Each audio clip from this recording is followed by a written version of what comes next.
You are listening to the B2B Marketing Mindset with Pete Monfre and Bill Lowell.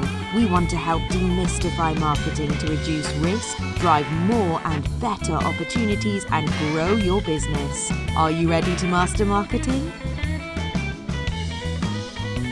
Well, are you ready? Because we're ready. I'm Pete Monfre. We'll get into the B2B Marketing Mindset right now. Listen, did you know the marketing industry has a lower approval rating than Joe Biden? The only politician with a lower approval rating would be Kamala Harris. But actually, to be fair, the marketing industry's approval rating is lower than any president in history. It's lower than airlines. It's lower than home internet providers. It is lower than my Aunt Mary's meatloaf. So it doesn't get much lower than that. Listen, this is episode 107. If you can believe that. Our guest today is an absolute rock star. He also has a Stetson Open Road, I've just learned, from the teletype that came in. And he's really the CEO's CEO. He specializes in turnarounds, restructuring. He's one of the rare CEOs that I know that knows marketing. We're stoked to have him as our guest once again. He's going to share the CEO's view of marketing people and agencies. So stay with us. It's going to be an excellent discussion, I think. This is a massive problem. And so we think it needs to be talked about. So, but first, if you're seeing this video live, do us a favor, hit like, comment, or share. This tells LinkedIn to share the video farther and wider. It also helps my self-esteem because I just want people to like me. But first, the program is brought to you by our awesome sponsor. And we usually have a very cool, here it is, a good graphic to go up on the screen here.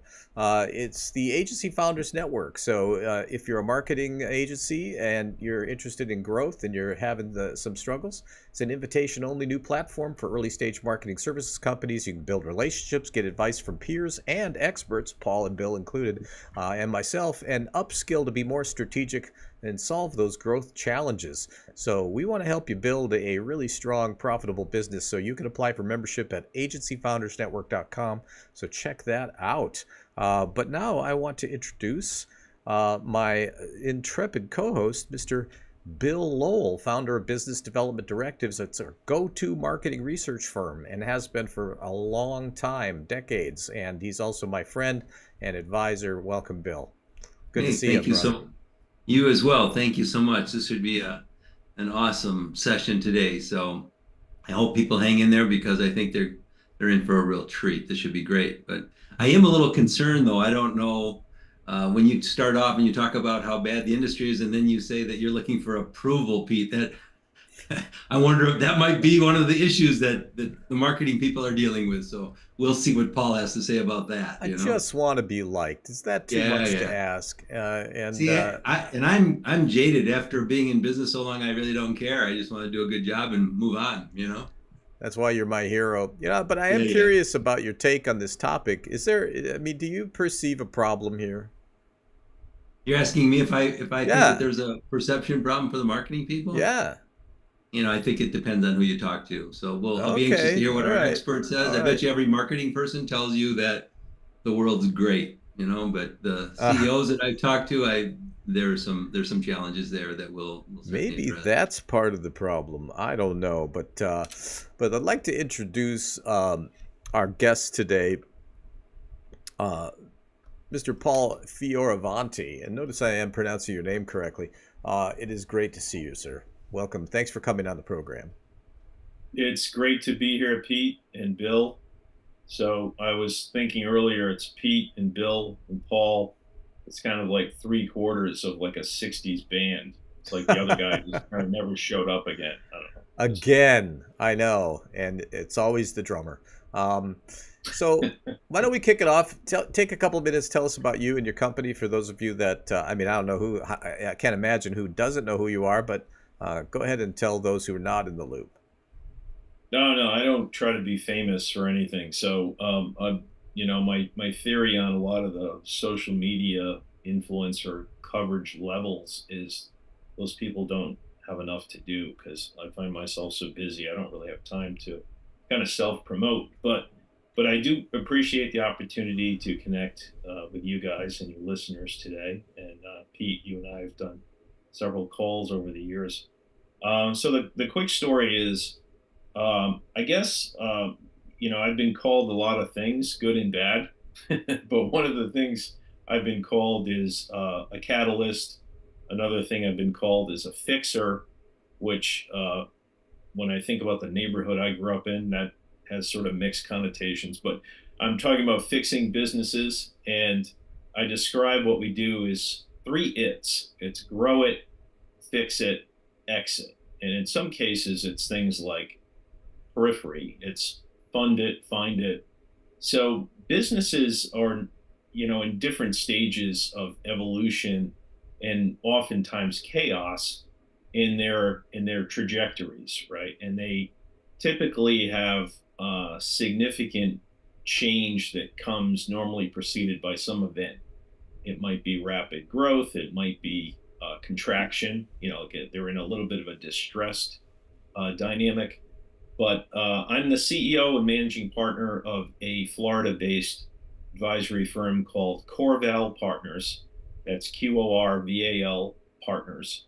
It was founded in 1996 by my late partner and mentor, Jim Malone. Jim, I'm not a rock star. Jim was a rock star. Jim was a six-time Fortune 500 CEO, advisor to two presidential administrations, served on a bunch of company boards.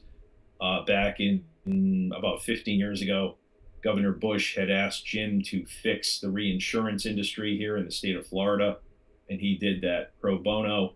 So our firm is, I don't like to use the word boutique because it sounds sort of, I don't know, I think it's a negative, but we're a small firm and we're all contractors. We're a bunch of SMEs, subject matter experts. And over the years, I've been in almost 90 engagements in almost 40 industries.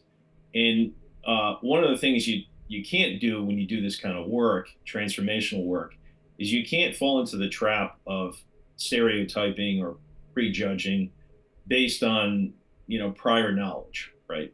You can't have any prejudicial orientations like, hey, this technology company is just like the other technology company I worked on last year, because they're all different. They have unique and discrete challenges.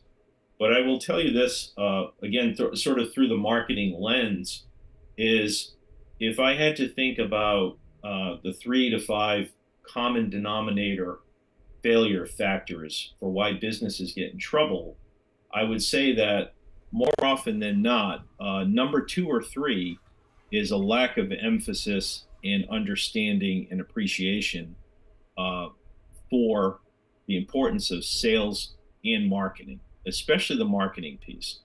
And I describe the sort of the interplay among the key areas of a business as a little bit of a three-legged table, and they're mutually reliant. So on one hand, you have sort of the number side of it. You have accounting, finance, purchasing, supply chain, and that kind of stuff.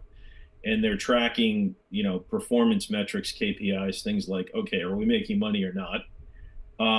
That's one leg. Another leg is the operational side. What is it you do? Are you a service company? Are you a product company? Do you manufacture something? How do you get distribution? All the direct and indirect kind of labor involved in that. Like, who are the people in the plant that make the stuff? Who are the workers in the field driving the pickup trucks that provide the service? And the third piece is usually the neglected piece. It's the sales, the marketing, the media, the CRM, the social, the branding, the pride in branding. Things like, okay, you've got a fleet of 500 trucks, and these guys can't figure out which logo they're going to put on the truck, and it's in different places and it's crooked, and one guy's wearing the uniform from 3 logos ago with a competitor hat. Stuff like that makes me crazy. I think branding is one of those things where people think it's sort of esoteric and they don't understand the significance of it. But again, I can't stress enough that a lack of emphasis and appreciation for marketing, sales, and everything that goes with it is almost universally a failure factor that causes businesses to struggle. You know, truer words never been spoken, and I think part of the challenge there is that marketing has a different definition depending on who you talk to. And so there's people that think marketing is just branding, or marketing is just advertising, or marketing is just making things pretty, and marketing is bullshit. Um, Marketing is a strategic process. It's not unlike any other type of planning or strategy that you might do for other areas of your company. But for some reason, marketing has lost its luster.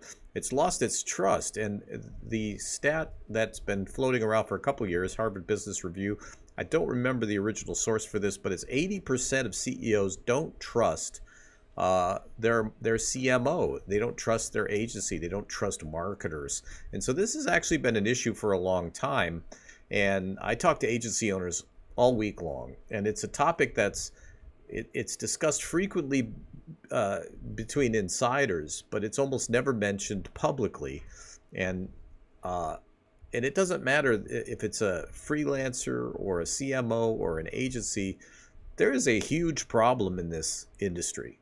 And and it was interesting, Bill's answer. It's uncomfortable to talk about, but I think where it manifests, and maybe Bill, you could see if you see this is if you see this also, but where it manifests is when let's say you meet a new prospect, somebody who's thinking about hiring you. They're super skeptical. They're like, prove it. It's like they're buying a car. Do you see that? Do you see skepticism, cynicism?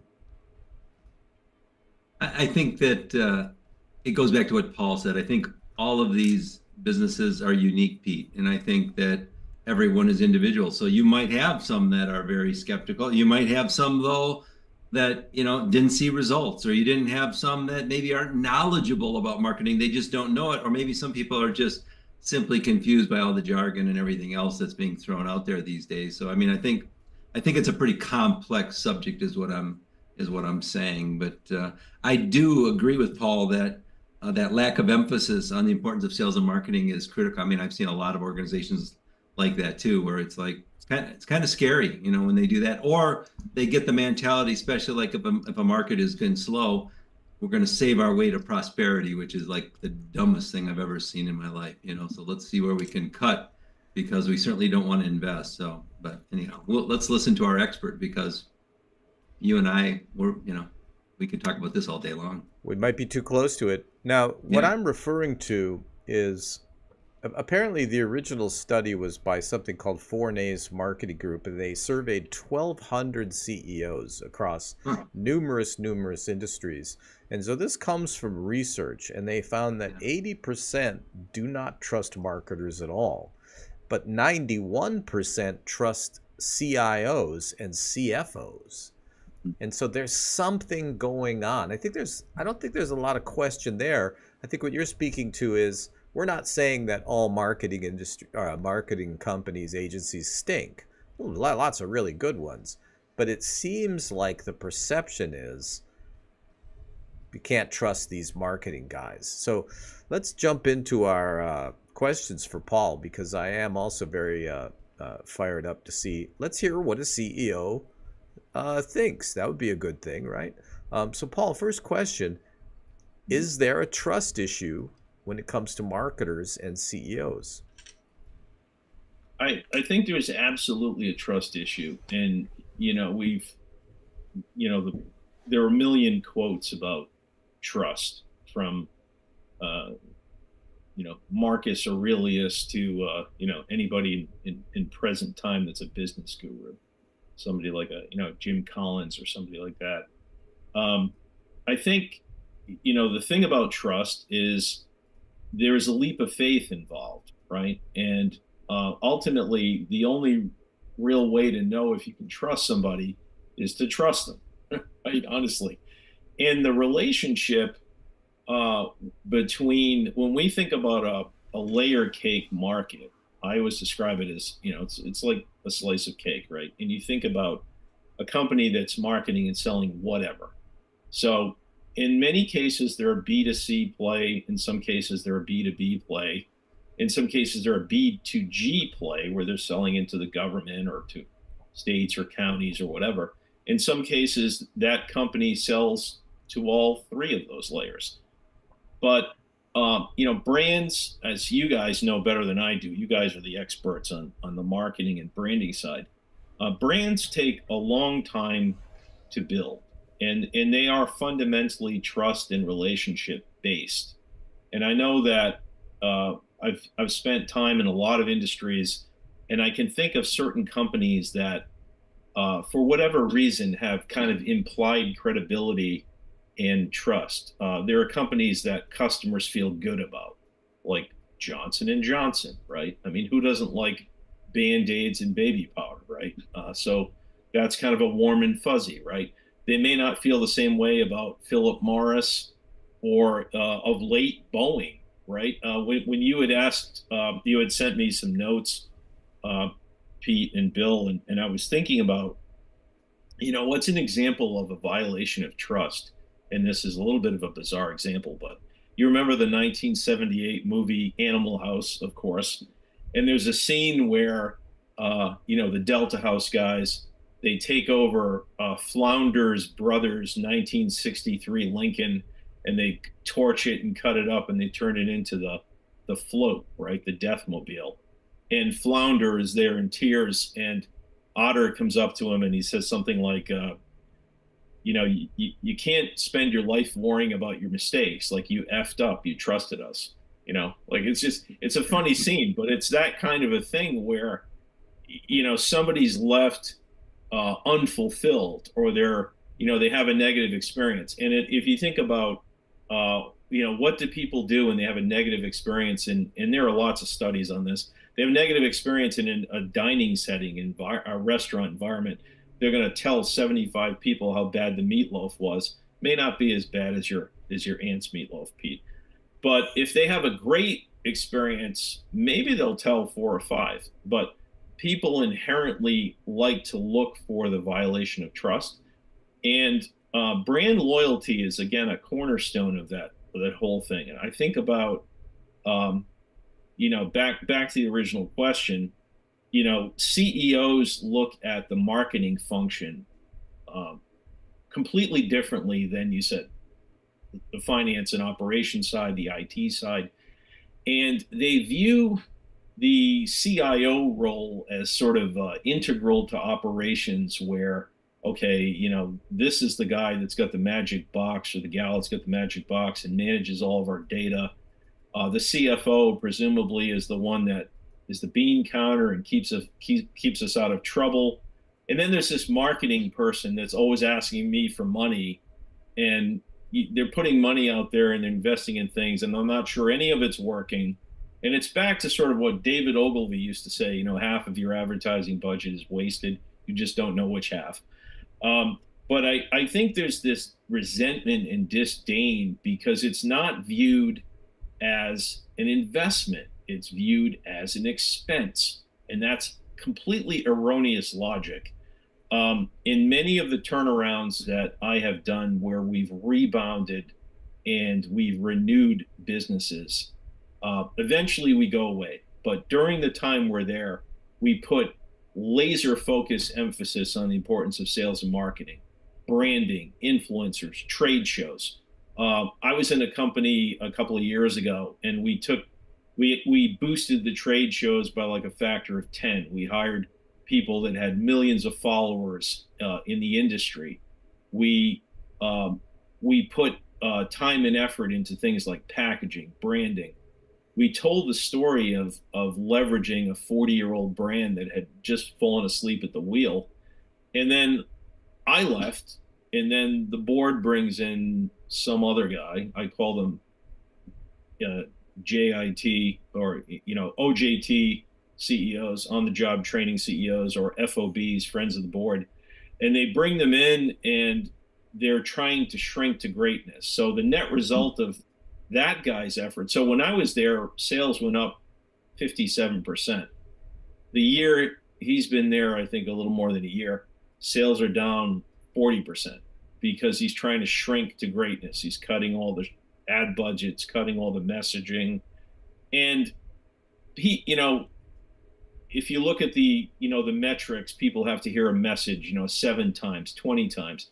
My theory is in social media, they have to hear it more frequently than that. So when you stop telling people about your products and services, you're forgotten, right? And if the CMO in the organization is not a strong advocate and cannot clearly articulate connecting the dots between the efforts that they're making, the budget that they're expending, the work that they're doing, and the results that show up in sales, and even before it converts to a sale, awareness, right?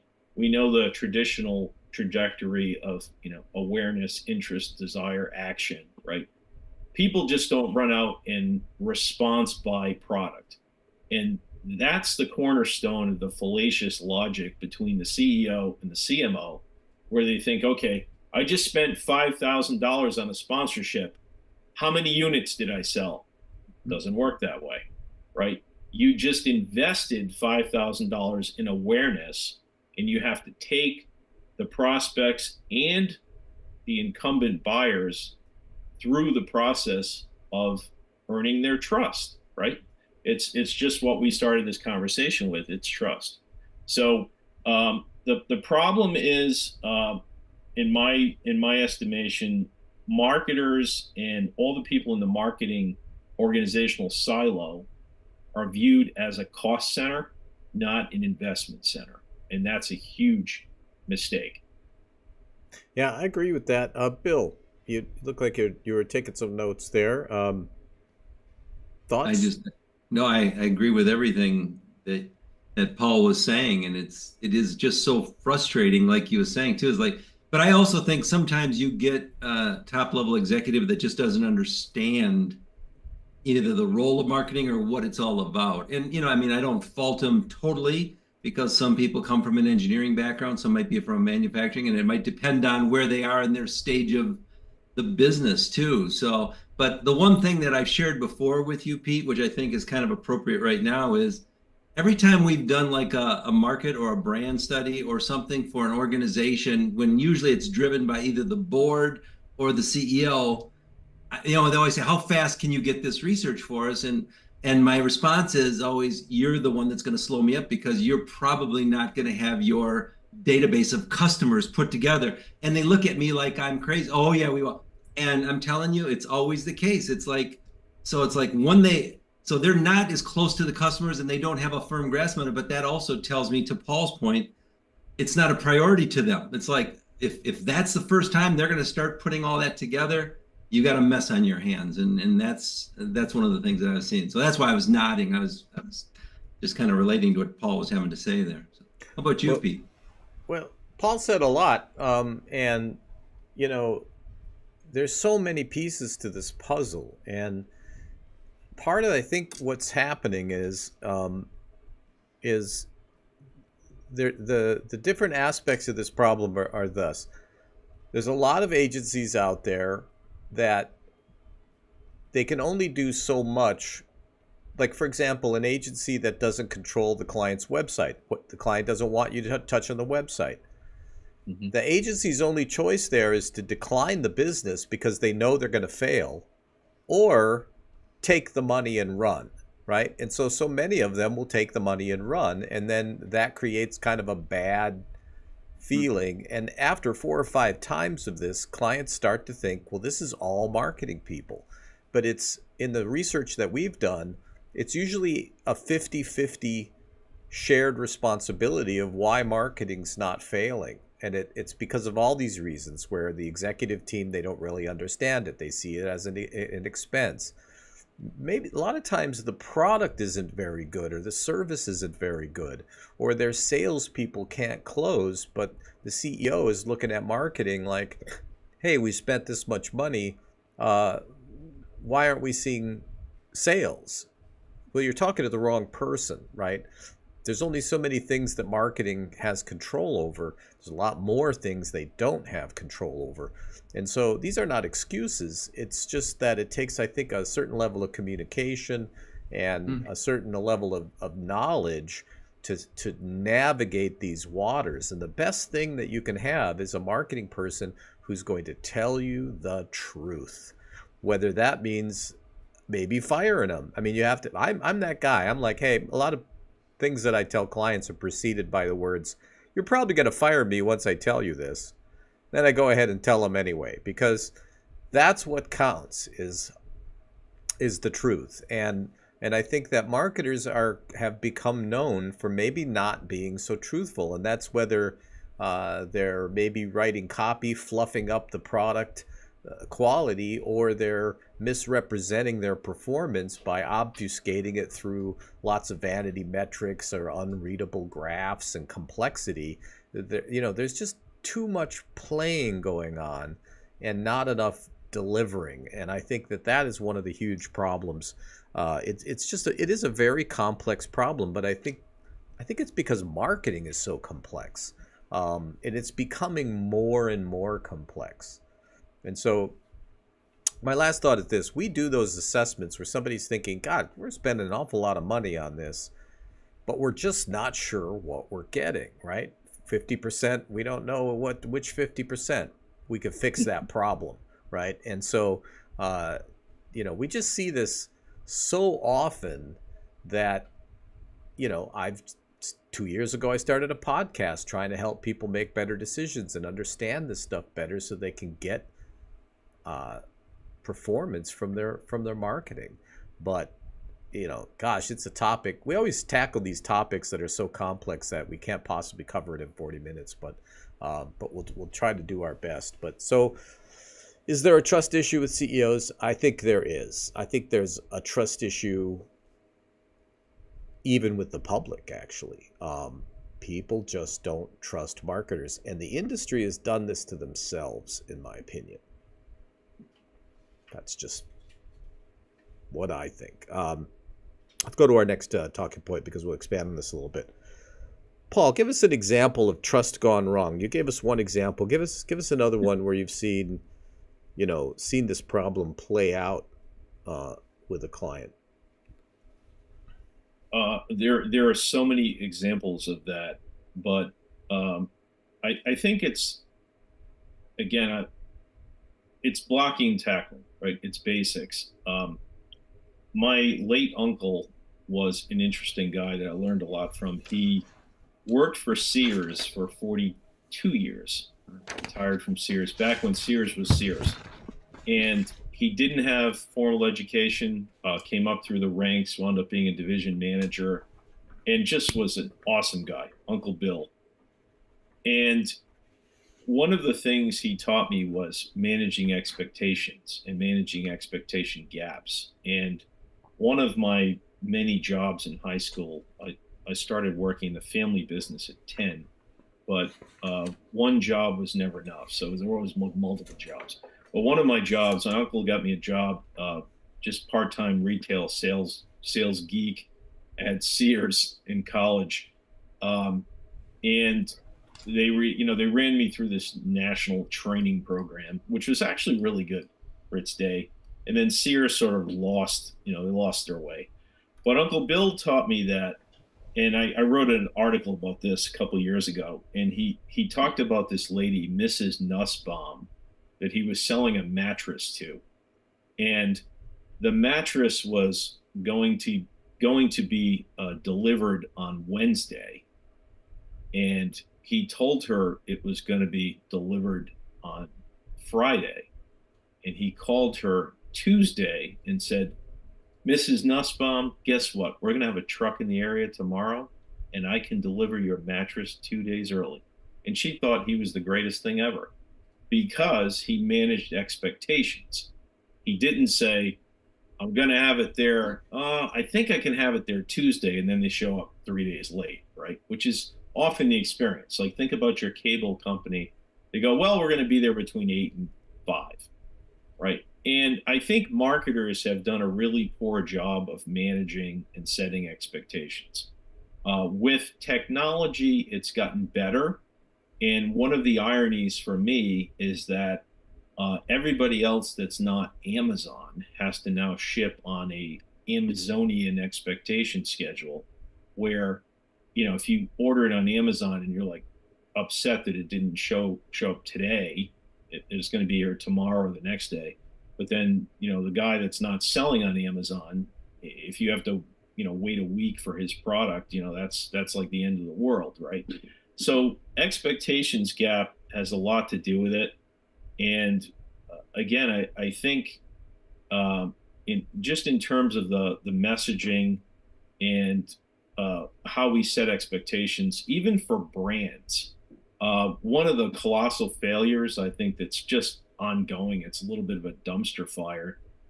Is Boeing, right? Think about what Boeing means to people, right? It's a manufacturer. It's got a long history, but it's more than that. It's okay. We're not buying 737s. The three of us aren't buying jets anytime soon. Maybe you are. I know you guys are pretty good at this stuff. So, but if you're in the market for a jet, it probably is not going to be a Boeing. But customers are aware, end users, travelers are aware of the brand Boeing, right? And they know that there's an implied trust when they step across that threshold and get on that airplane.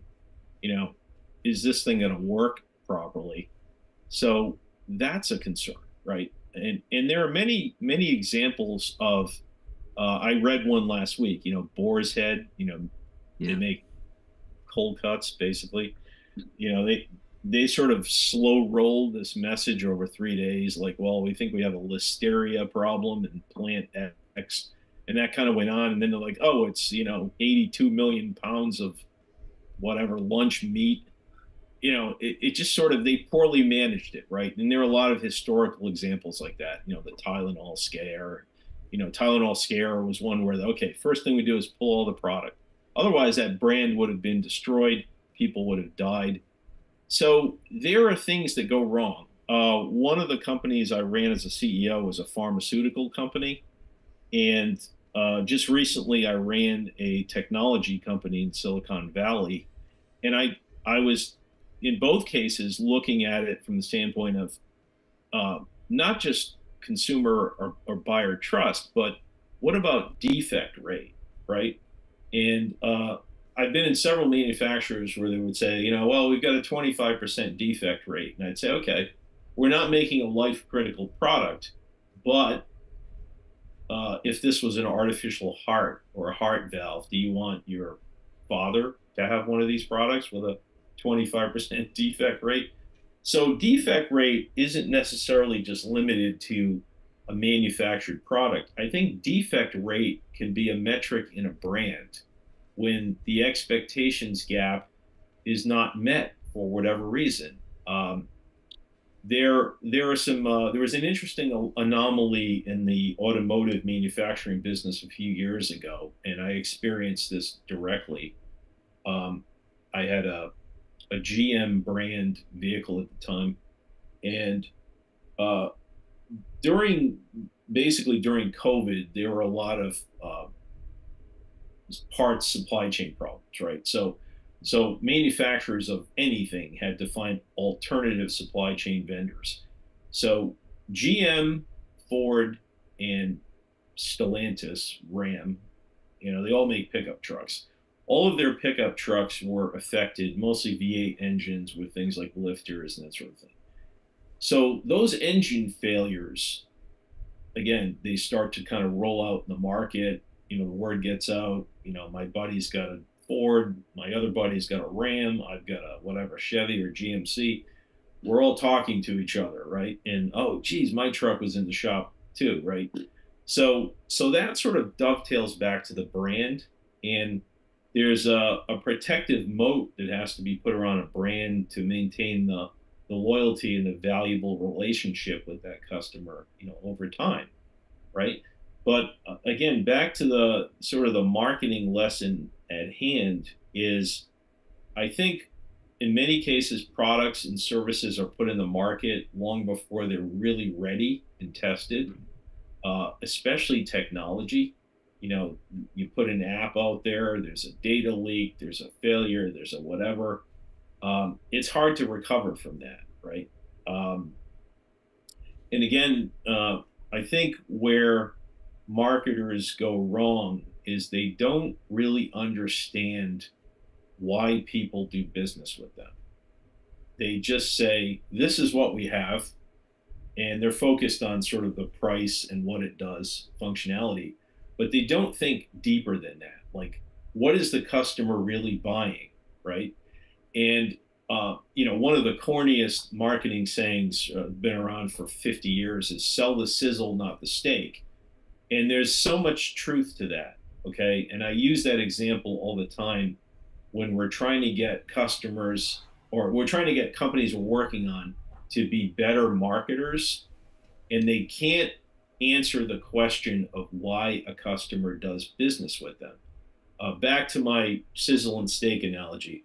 So we've all been in a restaurant where the waiter or waitress is walking through with a cast iron skillet, and there's their skirt steak or fajitas in there, and there's an olfactory dimension. You smell it, and there's an auditory dimension. You hear it, and that happens long before you taste it. But the whole idea is that you're trying to create an appetite for something transactional that has not happened yet, that will happen in the future. And people order on a restaurant menu based on experiential variables. It might be, geez, that fajitas smelled great or looked great or sounded great, right? It's less about okay, there's a picture of a meatloaf. I'm taking my chances on that one. There's some context, right? There's some mindset of the buyer, and marketers do a very poor job of managing that mindset. What they need to do is focus more on, again, the sizzle and less on the steak, because by the time you've eaten the fajitas, it's a little bit anticlimactic. But if you've enjoyed the process, then it's a much more satisfying experience, both for the product or service that you've consumed, and the brand, right? Buying a vehicle, for example, is a miserable experience. It takes more time to buy a vehicle than it does to close on a mortgage and buy a property. And the only thing worse than that is upgrading your phone. And I think it takes more time to upgrade your phone than actually buy a vehicle and a house. But what's interesting is they've not gotten any better at that, right? It's the same negative experience it's been forever, because they can't seem to solve for that. Again, there are multiple examples of where trust goes sideways. And I think in many cases, my dad used to have a great saying: when you buy a diamond ring, a mattress, or insurance, you kind of know you're getting screwed. You just don't know how. But it's sort of it's the preconceived notion. It's the expectations of what is the buyer or consumer thinking about that industry based on how the industry has treated the market, right? And if they've done an extremely poor job of managing expectations, then they have an uphill battle on the marketing challenge, right? Great example was, one of the Warren Buffett companies, Berkshire Hathaway companies, Geico. They made it easy to just bind insurance, get insurance. You can do it on your phone. It takes 5 minutes. One of the companies, I think one of the best service companies in the world, is Haggerty Insurance, that services the classic car industry. They are the easiest company to do business with. They're user friendly. They're just it's a near magical, mythical experience doing business with them, because it's just pleasant. People that answer the phone, they walk you through it. Okay, upload the pictures of your vehicle. Okay, what year is it? Yep, agreed value. Okay, put the VIN number in. Boom, binder, send you the insurance card. It's just easy, right? And we have varying degrees of that in the travel industry. I travel probably 80%, 90% of the time, and I deal with all the airlines. I mostly deal with Marriott, but those companies have figured out the importance of the interrelationship between the brand, the marketing, the messaging, right? They're hand holding the customer relationship, and it's critical. They're, Yeah. again, the first, like you said, trust is the first obstacle, right? Well, and setting expectations. Bill, thoughts? I think in the sake of time, we should move on. I mean, I think we've all got tons of stories, but I was enjoying every single one of those, Paul. So Yeah, thank you so yeah, much. great comments, and it is we'll try to move this forward here a little bit faster. I wanted to mention though the basics, right? This is where I think people are getting lost with marketing is it's becoming so complex. But so many companies, they're not even doing the most foundational blocking and tackling of marketing. They're really missing the basics. So everything you do in terms of this humongous complexity, it's probably not going to work because you're missing the underlying basics. Maybe you didn't do marketing research. Maybe you don't have a plan, right? You're just flailing. And again, companies are not inclined to blame themselves, right? They're going to blame the marketers. So, real quick, I wanted to let our listeners out there in podcast land. This podcast is available on every major podcast platform, but if you're only hearing the audio part, you're really missing half the show. So you want to go to b2bmarketingmindset.com and you want to subscribe there, but you'll also find over 100 more episodes. And so just want to let you know, it is a video podcast live every Thursday, multiple platforms, hard to miss us. And so check out the rest of the program. Let's jump to our third point. What are CEOs looking for from CMOs or marketers in general? What do we think CEOs, and I want to go a little differently this time. I'm going to start with Bill and see what his thoughts. Yeah, he's like, this is great. What are his thoughts? And let's see if Paul agrees or disagrees with that. I think a couple of things. I think one, they want to be able to tie it to a business strategy. I think they're looking for that. So that also falls in line with being able to get their return on investment, or as Paul mentioned before, being able to see, what is this going to do for us? So what's the outcome? So whether it's revenue growth or acquisition or retention of customers, I mean, what are we measuring? I think they're looking for that. I think that in some cases, somebody is looking for maybe some innovative because maybe their products or services have been stagnant. So they want a new product line. They maybe want somebody to work on innovation, creativity, maybe something new. I think that that's key. I have to say this because I'm a researcher, but I think they want some data driven or metrics, something to show to prove that things are good. And then I think Paul's mentioned this before, and I think this is just so true, is that transparency and communication, letting people know either the expectations or working with somebody so that they really understand what is this person going to do and what are the roles and how is this going to work. So I think that those are all, really, really important. And then maybe, just maybe, some leadership along the lines, but I wouldn't bet on that one. Paul, what do you think? Yeah, I think you nailed it. There's a sort of a dynamic tension between the executive suite, the CEO, and the marketing and sales function. And again, the barrier has to be getting over that skepticism of, okay, I'm putting this money out, what's going to happen? And it's really incumbent upon the CMO or the marketing manager to properly set expectations, again, but to communicate, what the plan looks like. And you can kind of map out, especially now with all the social media data, you can, as Bill said, you can map out sort of the measurable parts of the plan to be able to equate what an investment is. Like when we think about social for a second. So return on ad spend, we're putting a dollar in, what's coming back, right? And knowing that and kind of managing those expectations. Other parts of marketing spend are harder to quantify. For example, if you're doing a halo campaign on brand imaging, it's very esoteric, right? That's a long-term spend. and it's notoriously hard to quantify and measure.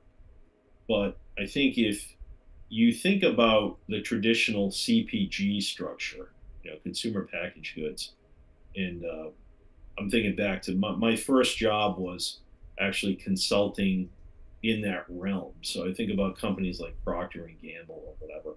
So if the Folgers coffee brand manager or the Crest toothpaste or Tide, whatever, they have budgets and targets that they have to make.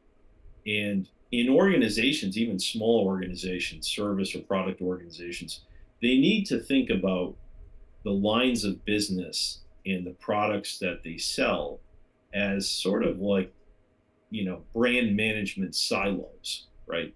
And run individual P&Ls in those silos so that they understand the mechanics of the business. Um, I would tell you probably 75% of companies that make something are making some percentage of their products are total losers and should be discontinued immediately, but they're emotionally attached to them. Um, they can't make that hard decision to rationalize a product line or an offering, right? There are just some things that are just dogs, right? Look at the retail landscape right now. How many retail chains are folding? It's one after another, um, across all industries. There was an announcement this week in Florida that World of Beer is insolvent, like they're filed for bankruptcy. How does World of Beer go out of business? But anyway, but there are lots of examples of things you think would be recession proof, but they hit competitive headwinds and they let themselves be forgettable. Hmm. You know, that's really true. And when beer starts to fail is when I start to panic. Um, so one of the things I would give advice for agencies, and I think this is a big one, if you want to start turning this around just in your own business, you're not going to turn around the industry.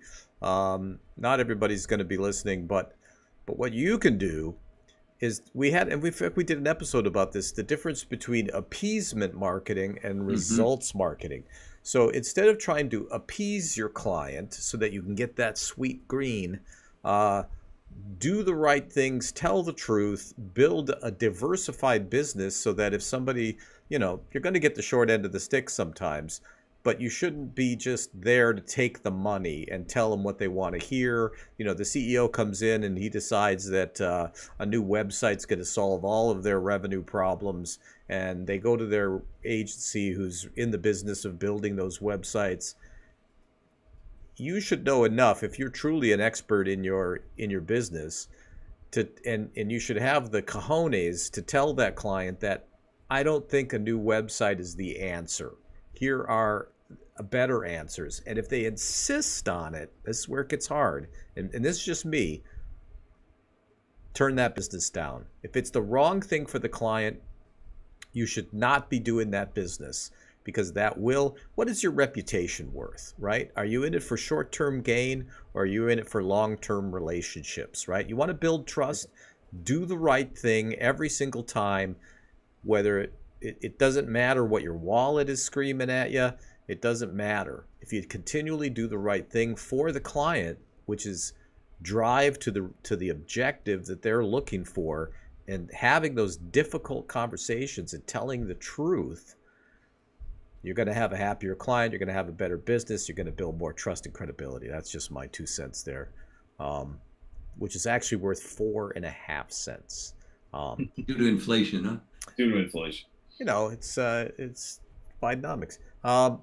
So last talking point here. What advice would you give to agencies? I just gave some, I guess. I'm jumping the gun there, but agencies, marketers in general, I'd love to hear what kind of advice would you give based on your interactions with both the clients and their agencies and their marketing teams? Any advice for them? Yeah, over the years, I've hired lots of marketing agencies and advisors, and I would say candidly, maybe 25% of them don't stick or don't work. But I think the best advice I could give people on the agency or the SME, subject matter expert side, is to listen as much as possible. Number one. Number two is understand everything about that company, and as well as all of the people they compete with. So in your mind, the that agency person's mind, they need to draw or map a competitor matrix of what does who does that company compete with? Who are they up against? And then third is once they really understand what the critical issues are, and we can't make the assumption that the CEO or the board even knows that. Like, don't trust what they tell you because it's usually wrong. In many cases, the boards are the failure point for the organization. Um, but internally and persuasively, uh, the agency person has to solve for what the business needs to move it forward. And that's not some recipe driven thing like we need to upgrade the website or we need more, lead magnets on the website. There isn't some magic bullet. It's a holistic, cohesive strategy of dropping all the things that don't work, that they may be very emotionally attached to, and picking up the things that do work. And like for example, again, we all have different opinions and views of the world, but this whole I can't think of the girl's name, Haley something, the Hawk Tua thing that's been everywhere for the last 3 weeks. I've seen brands try to piggyback that, and I know it's kind of fun and tongue in cheek, but it's really sort of repulsive in my estimation, where you've got an established 40 or 50-year-old brand and they're telling some customers to spit on their product. It's just it's not appropriate, but that kind of thing is like a rush to judgment. They're like, oh, we got to jump on that, and that does more damage and does more harm than good. So I think you have to as the agency advocate, like you said earlier, Pete, you have to learn what we call in the consulting trade the Nancy Reagan. You have to learn to just say no, right? You have to say, no, we're not letting you do that. And here's why, right? And every new engagement, I always lead with, I tell every client this, and usually I get varying reactions, but this is exactly what I say. I say, look, you may not like what I or we have to say, but I promise you it will be the truth. I cannot control the level at which you embrace the truth or reality. I can't control that. And if you're going to engage us to be yes men or yes people, look somewhere else because that's not what we do. We're here to make things better. We're here to move the needle. We're here to fix what's broken. We're here to replace the people that don't get it done. We're here to grow. And it's not a hatchet job. It's systemically improving the things that are deficient in the business by doing objective analysis, right? And if you're not ready for that journey, then I cannot help you. And that sometimes is like people just, whoa, okay. But likewise, an agency head needs to the way that you get all the yeses is by getting a lot of no's, right? There's a limited amount of bandwidth and space for that agency or that advisory group to do great work for their clients. And it need not be occupied with people that cannot come along for the ride. Even though they're paying you, if they can't make the trip, then they're not on the traveling team, right? You're not getting on. I don't want you on my bus. We're not going to go on the travel. We're not going on the road to battle the other competitors and the other teams because you don't want to win. And just say no. The agency has to put a line in the sand and our firm and me, I think we've we've sort of gotten known to be very candid and brutally honest, and that's the way we are, because that's the business we're in. I always say we are in the truth business, and an agency more so than ever needs to be in the truth business.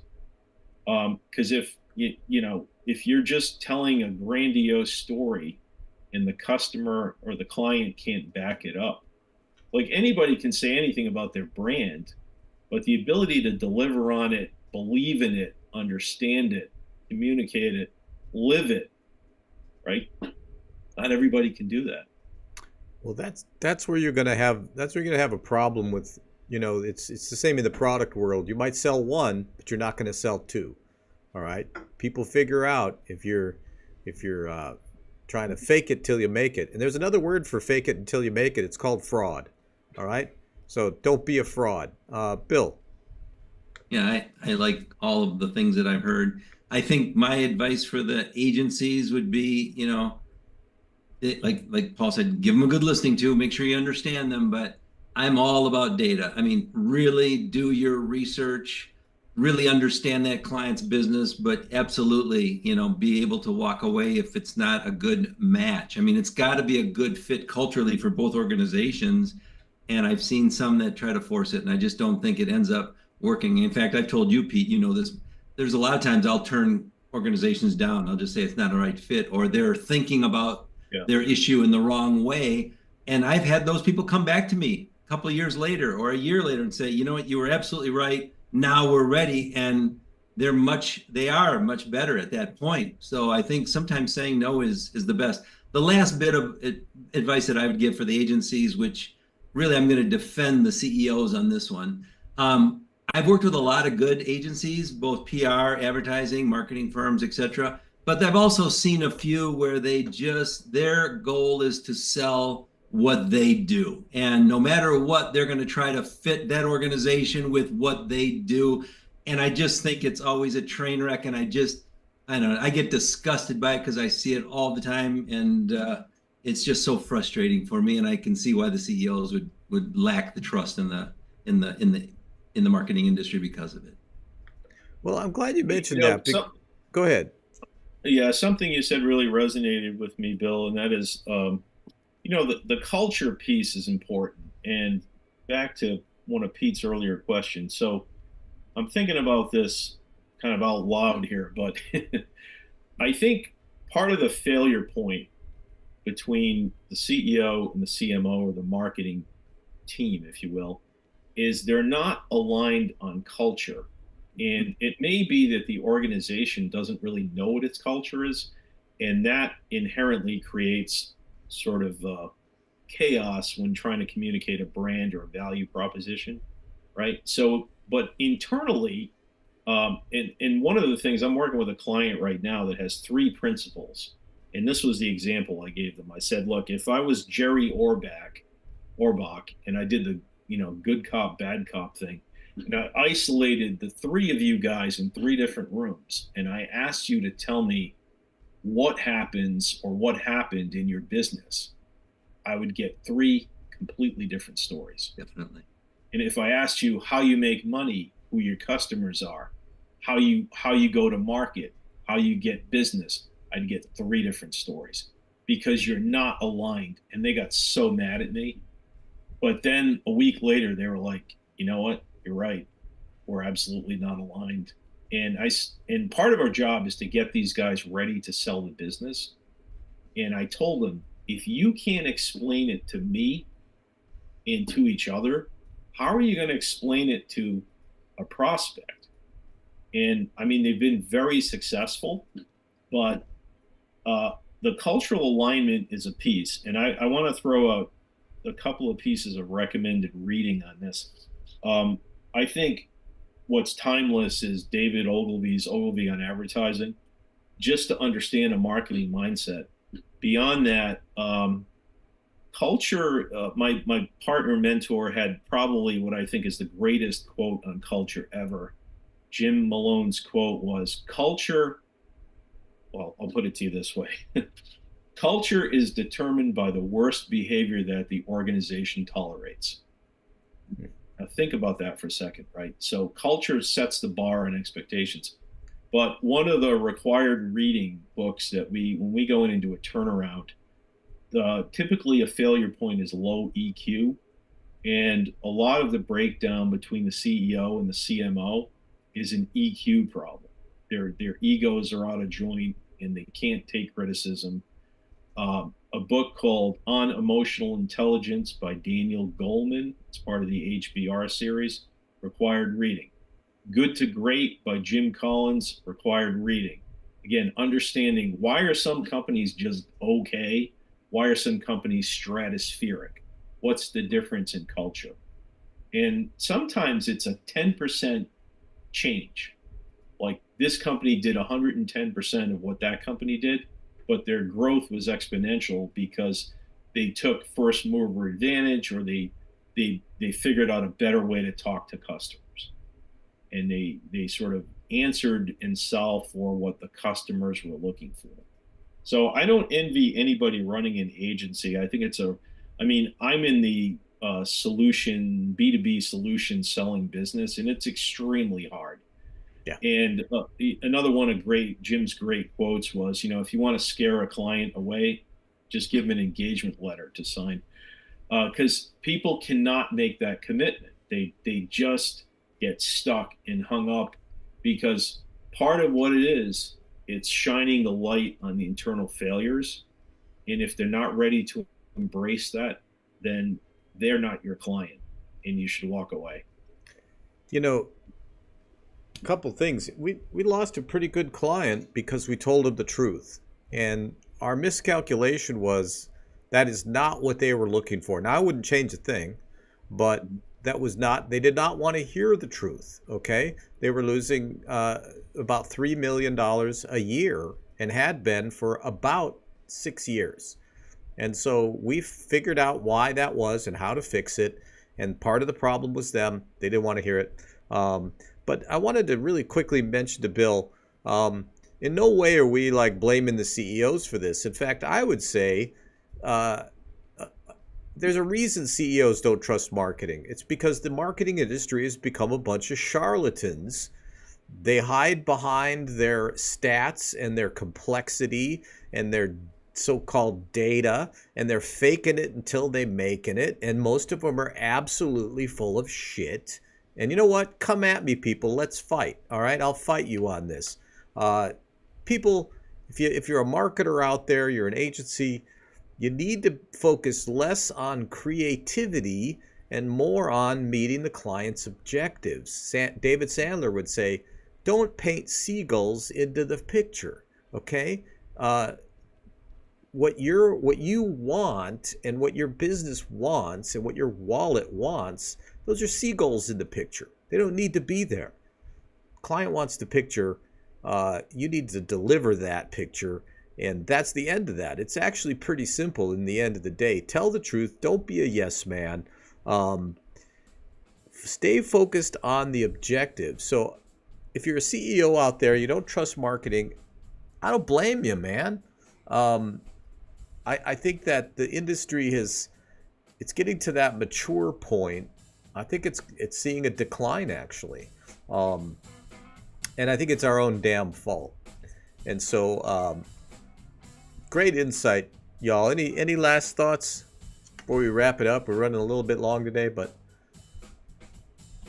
great discussion. Paul, thank you so much. We'll put a link to you in the comments. You can go and connect with Paul on LinkedIn. And, I'm sure we're going to revisit this topic. I don't think the problem's going away anytime soon. And I hate to sound so self-righteous, but, I'm so tired of paying for everybody's sins that came from before me. We've been in business 34 years. And we would not stay in business this long if we didn't live what we preach.